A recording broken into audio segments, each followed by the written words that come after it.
Massive cover-up. Those are fighting words right here in Washington. They sure are. And Senator John McCain is now using those very words, taking his criticism of the Obama administration to a whole new level. This is all about that deadly attack on U.S. diplomats in Benghazi, Libya, last year. For more, let's bring our Pentagon correspondent Barbara Starr in on this. So, Barbara, I almost am afraid to ask, where's all this heading now? Well, it certainly is stepping up once again, Kate. The debate over what really happened in Benghazi this past week already slowed down Senate confirmation for Chuck Hagel here at the Pentagon to be Secretary of Defense, John Brennan to take over at CIA, and now Senator John McCain again and still wants answers from the administration about it all. At congressional hearing, then you ought to have your facts straight. After congressional hearing, who is responsible then? Republican Senator John McCain challenges the White House on its response to Benghazi. Now he is going further on NBC's Meet the Press. So there are many, many questions, and we have had a massive cover-up. What, you said there's a cover-up? A cover-up of what? I'm just asking you, a cover-up of what? I'll be glad to send you a list of the questions that have not been answered.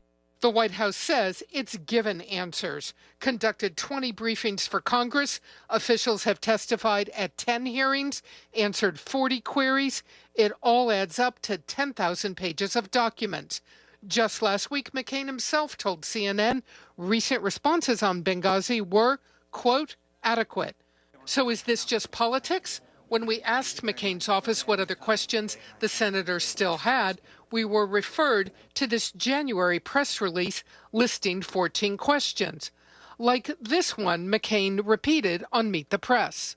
What did the president do, and who did he talk to the night of the attack on Benghazi? But some answers are already out there. Regarding what the president knew, Obama's chief of staff said the president was briefed throughout the night.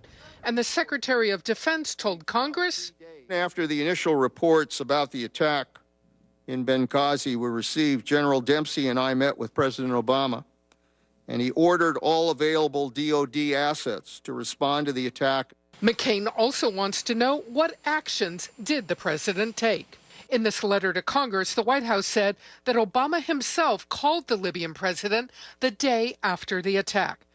McCain is also asking, did the president and Secretary of State Hillary Clinton know about a cable from Ambassador Chris Stevens warning the consulate, quote, could not survive a sustained assault?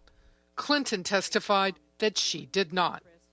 Now, McCain does have some points here. He still is waiting. He wants to see all of the administration emails about those infamous talking points, and he very strongly believes that the administration did not support that fragile new Libyan government in those early days. That led to some instability, of course, throughout Libya, and he believes that contributed to the violence that broke out at that U.S. compound. Wolf, and Kate? Until these questions are answered, McCain, Lindsey Graham, others, for all practical purposes, they're holding up Chuck Hagel's confirmation to be the next Secretary of Defense, and Leon Panetta staying put for the time being.